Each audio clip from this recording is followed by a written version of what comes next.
হ্যাঁ শোনা এনেছি, দরজা বন্ধ করে দাও।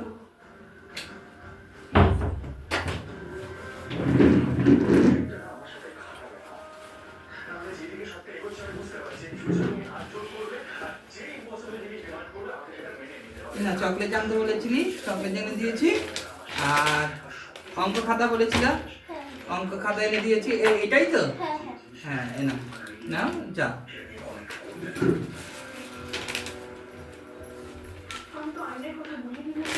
এসো না, শোনো তো, এই দাদাকে ওষুধ দিয়ে আসো তো। দাদার ওষুধ বাবা, ওই যা যা ওষুধ আনতে বলেছিলে সেসব ওষুধ নিয়ে এসেছি। আর ঠিক মতো টাইমে টাইমে খেয়ে দেবা। হ্যাঁ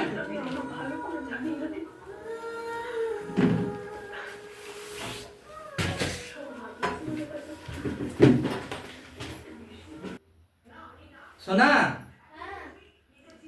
তোমার আজকে রেজাল্ট বেরানোর কথা ছিল না? নিয়ে আসো তো দেখি। বসো এখানে দেখি।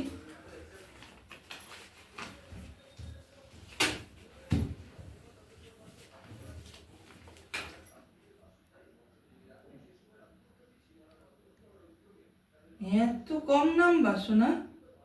হ্যাঁ, টেনে টুনে একটু পাস করেছো।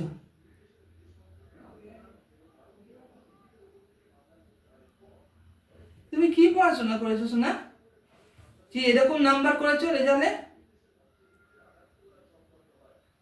এখন আমার তো কিছু বলার নেই, আমি যা বলার তোমার মার সাথে কথা বলবো।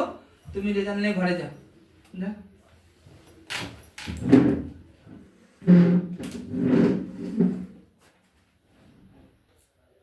কি গো, ওর রেজাল্ট বেরিয়েছে, দেখেছো রেজাল্ট? তুমি দেখেছি তো, রেজাল্টটা তো টেনে টুনে পাস করেছে। ওকে কেমন পড়িয়েছো তুমি? আর দিদিমণির কাছে কি পড়াতে পাঠাও যে ও এরকম রেজাল্ট করেছে? দিদিমণির কোনো দোষ নেই, দোষ তোমার মেয়ের। কারণ একটা মানুষের পড়তে বসলে 2-3 ঘন্টা পড়তে বসতে হয়, ও ক ঘন্টা পড়তে বসে ঘড়ি ধরে সেটা একবার দেখেছো? আমি সকাল 4টের সময় কাজে বেরাই আর এই সময় ঘরে আসি। তোমরা তো একটা চিন্তা করার দরকার যে এই মানুষটা সকাল থেকে উঠে খাটতে থাকে, তার পরিপ্রেক্ষিতে এই লোকটাকে একটু ভালো কিছু দিই। মেয়েটা পড়াশোনা করে তার দিকে নজর রাখতে হয়। আমি সংসারে তো সব কিছু তোমাদের পরিপূর্ণ করে দিচ্ছি, তাও এরা এরকম ভাবে করলে হয়? ও যা বলছে আমি এনে দিচ্ছি, ও যেটা চায় সেটা এনে দিই, কোনো কিছুতে কমতি রাখেনি, তাহলে তাও ওর রেজাল্ট এরকম কেন?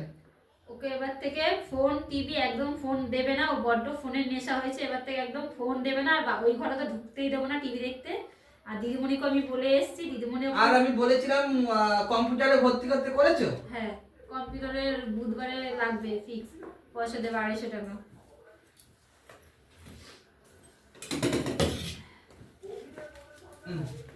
ধরো,